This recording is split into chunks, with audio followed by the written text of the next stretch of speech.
Hi, my name is Wendy Pogoda, and I'll be your instructor for this class.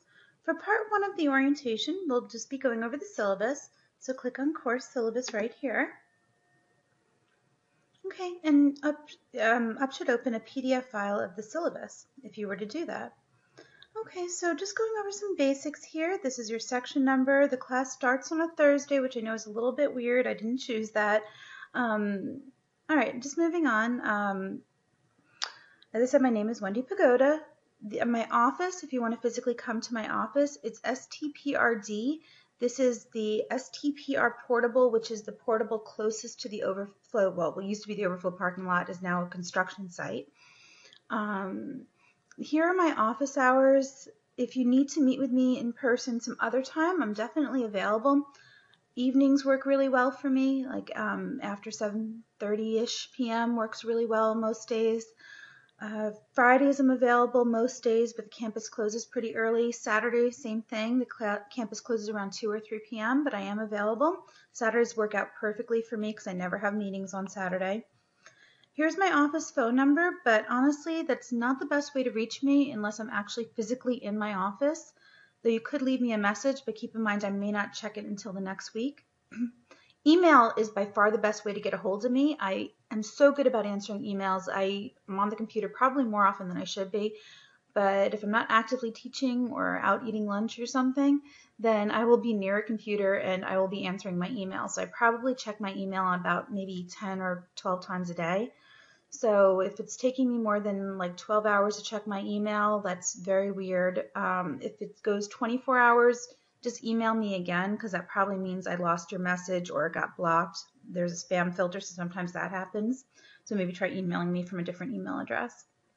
Okay, the course description, I think you'll really like this. Even though this is a math class, it's not like any other math class you would have taken. It's very applied in nature. Everything in this class has a real-life application. You'll never find yourself asking the question, when will I ever use this? There is applications for every single thing that we learn in this class. And here are the objectives. Some of the stuff you would have seen before, like mean, median, and mode. Some things will be brand new, like standard deviation, hypothesis testing, confidence intervals. Unless you've had statistics before, those might be new concepts, but they're still pretty useful. The textbook for the class is called A First Course in Statistics, the 11th edition by McClave and Sinchek. However, you don't need the physical book. In fact, I designed it where really you shouldn't want the physical book because there's an e-book or an e-text on the MyStatLab. So in other words, you need to purchase a MyStatLab access code for this textbook, and it'll give you access to the online homework and videos and all other kinds of cool stuff, including the e-text. So that's really the preferred way to go. Quick note though about the access code. You can purchase this access code through the HCC South Shore Campus bookstore. Though that's actually a little bit more expensive, about $10 or $20 more expensive than purchasing it directly from the publisher. When you actually register for this class on MyStatLab, there'll be a video on how to do that.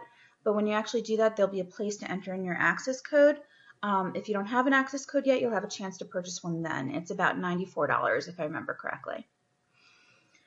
All right, as far as calculators, one second.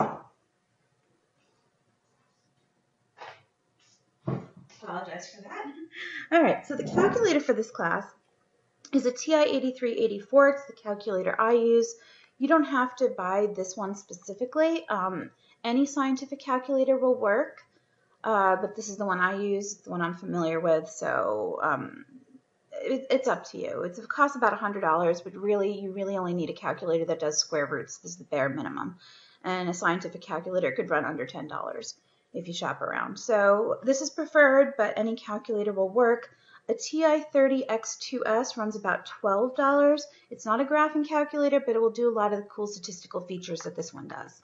So your call. All right, as far as exams go, there's going to be 2 proctored exams. You need to take these at an HCC testing center, or if you're out of the Tampa Bay area, you have some other options as well, which we'll go over. This is going to be worth 60% of your course grade. This really isn't my choice. I kind of think that giving proctored exams defeats a little bit of the purpose or the convenience of an online class, but it's an HCC rule that math classes must be run this way. Our online math classes must run this way. And I do understand it because it preserves academic integrity, which of course is important. So I understand it even though I don't like it. For participation, you'll have a few short quizzes and discussion boards for extra credit. The orientation quiz isn't optional, even though you do get extra credit for it, and it has to be completed within the first week. In the orientation quiz, you're going to tell me which testing center you want to go to. All right, so for homework, you have to do your homework on my stat lab. There'll be weekly homework assignments to do. They're due at the end of the semester, but you should keep up, with it so you don't fall behind. The homework assignments are a little difficult, so I only am requiring you to get 80% correct to get credit. And of course, you can keep redoing it until you get credit as well. And there's tutorials to help you through it as well. The homework is going to be tallied at the end of the semester. There's going to be 4 small projects. These are short little projects, about 1 or 2 pages long, and these aren't a lot of writing either. Usually they're just answering a few questions, inserting some graphs. The point of these projects is to actually apply what you learned in this class to an actual applicable real-life setting, so you have some real skills after you finish taking this course. The projects can be redone until you get full credit, so if you turn it in early and I take a few points off, you can go back and correct your mistakes and get full credit. So there's no reason why at the end of the semester you shouldn't get 100 out of 100 points on the 4 projects combined.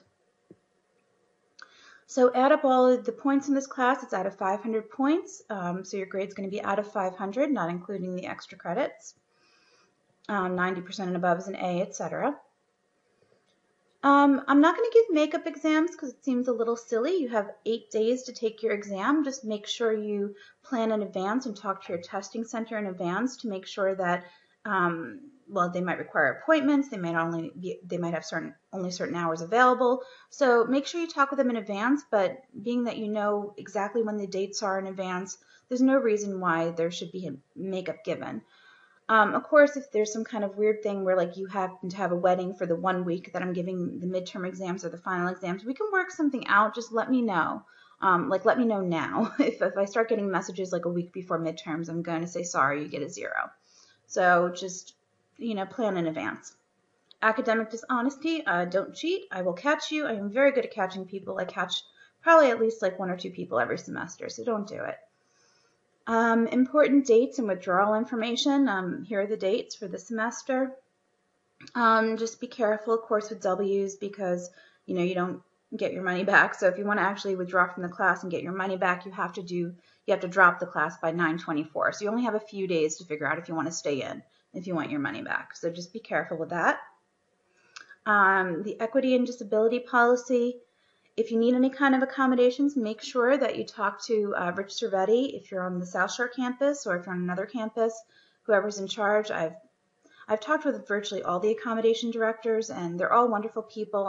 Rich, I'm pretty close friends with, so he's an awesome guy. So just talk with him, and he will make sure you get what you need. All right, on to the important stuff, the realities of taking an online class. This is going to require a lot of self-discipline. There's no instructor looking over you, or you're meeting with 2 or 3 times a week to say, hey, did you do your homework? Oh, there's a test next week. Oh, let's do a review. You have to make sure that you're responsible enough to log on maybe 4 to 5 times a week for an hour or 2 each time to watch the videos, go to the forums, do the homework, do what you need to do. The class, moving on to the next part, the class actually starts on a Thursday, so that's when our week begins, is on a Thursday. And it ends always the next Wednesday. So I'll make sure I get the videos up and ready to go by Thursday morning. And then you'll have until the next Wednesday to watch all the videos and do all the tasks for that week. Even though most things are not due until the end of the semester, if you fall behind, it's going to be very hard to catch up, especially since we only have 12 weeks to do everything. As far as technical requirements, you need a Windows or a Mac computer. Really, most versions of Windows, unless you're going back to like Windows 98, should work. I'm not too familiar with Mac computers, but again, what you have is probably fine. I purposely made my videos on YouTube, so most people I know check YouTube videos every now and then. So you probably can watch YouTube videos. So if you can watch YouTube videos, you should be able to watch the videos for this class. Plus, there's some cool closed captioning features. Oops. Let's go back there. That was a mistake. But that brings us to the next point. Microsoft Office is you need a broadband computer, you need speakers. If you're hearing me, you have all that. You need a PDF reader, which if you're able to view the syllabus, you have Adobe Acrobat. You should have Microsoft Office. I use Excel in order to create like my pie charts and bar graphs and do a lot of the cool things, and that's what I'll have videos for. If you don't have Microsoft Office, students can actually, brand new this semester, download it for free. It's a really cool thing. Of course, it's only good for while you're actually a student, but I don't get it for free, so it's pretty cool that you guys do. So definitely take advantage of that if you don't have it. As far as technical help goes, I am not a computer expert. I'm not a Blackboard expert. I am tech savvy, but if you need actual help with your computer or Blackboard, it's best to go with HCC Live. There's a link. Let me see if I can show it to you. On the page, you see right here where it says Help HCC Live. So just click that link and you'll get some tech support with that. My Stat Lab also has a tech support that you can use. However, I'm pretty comfortable answering questions with my Stat Lab. So either way. As far as taking exams, if you live in the Tampa Bay area, please take the exams at one of our 5 testing centers. I prefer the South Shore campus or Brandon or Ybor or Plant City. The Dale Mabry campus has some kind of weird policies regarding when you can take the test. So if you can go to one of the other campuses, that might be preferred, but I'm definitely willing to work with the Dale Mabry campus if need be. If you're out of the, and again, keep in mind that every testing center has their own hours, so click on the link, make sure you plan in advance, like a week in advance, to make the appointment with the testing center and get everything taken care of to make sure that you're going to be able to take the exam when you want to. Don't wait till the last minute. I can't stress this enough. There's no reason to. If you live outside of the Tampa Bay area, you can talk with me about where you want to take the exam, but it has to be at an actual, like an instructor, approved by me, proctor location. So this would be things like another school's testing center, a library. If you're in the military, maybe your commanding officer. Not your friend, not your father or parent, not a sibling. It has to be an actual real testing center. So the way you're going to tell me which testing center is within the first week of the class. This applies for everyone. There's going to be a quiz. Let me point it out right here. There is a quiz at the bottom here where it says Orientation Quiz. Click on that and you'll be able to choose which testing center you want to take your exam at. You have about 1 week to do that. If you don't want to take it at one of the 5 testing centers with HCC, just pick the other location, and send me an email with all the details, including where you want to take it, so in other words, city, state, or country, if it's another country, who I'm contacting, what kind of facility is this, what's the name of the person I'm contacting, and what's their email address, so this way we don't have to play phone tag. So I can work out with them how to get the test to them so they can give it to you. As I said, I'm very, very good about answering emails. Just make sure you're clear. Indicate that you're on a Stats Online class. Be very clear with what you're asking. Preferably email me from your school account. But again, if I don't respond back within 24 hours, try a different email account instead. For a typical week in this class, we'll go through this maybe a little bit more in a bit, but just log on to Blackboard, check any announcements, check the What's Due This Week's tab, then do all the assignments in the order they appear. If you have any questions, you'll have a chance to, well, of course, you can email me whenever, but if you want to ask your classmates for a more interactive experience, there'll be a discussion board for each week, so you can talk with each other about the concepts you've learned for that week. And then, of course, for the final and midterm exams, there'll be a practice test, essentially a review packet, so you can actually prepare for the exam. It won't be, mind you, it's not going to be the same exam, but it'll be similar in the sense that this is how I'm going to ask the questions and how they're going to be formed. All right, and I think that concludes this. Thank you so much, and I really appreciate you joining me on this journey. I'm very excited about teaching Stats Online.